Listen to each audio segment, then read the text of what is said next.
I have said on many occasions how improv changed my life in so many fundamental ways, not only in the way that I conduct a business professionally, but also in all of my personal relationships. And it all began with yes and being able to hear what someone else is saying, affirming it, and then adding to that conversation in a very positive way. And it sounds so fundamental that how easy it is to do that. And improv was the most challenging thing I've ever done in my life. It forced me to exercise muscles I didn't even know I had.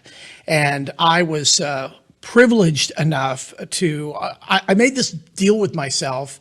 I think it was after I had gone through all the improv classes, right, Amanda? Yes. That I made a deal to myself that I was going to set a date on the calendar like 2 weeks before my birthday or 2 weeks after my birthday to do a one-man show, which I had never done in my life. And I was privileged to have Amanda as my director, and share a little bit what that was like trying to direct a show that started at 6 hours.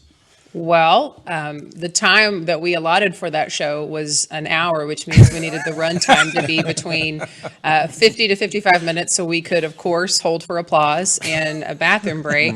And Mitch came in with a 6-hour show. So as with everything that we do in production and entertainment, same thing with this podcast, the beauty is in editing. So we spent the majority of the time doing two things: editing and working on choreography and music, because we had to have the exact soundtrack to complement the story that he was trying to tell. And what's interesting is I had downloaded all of that music onto my phone so that I could, when I was in the car, listen and think, okay, what's some choreography I can teach Mitch here?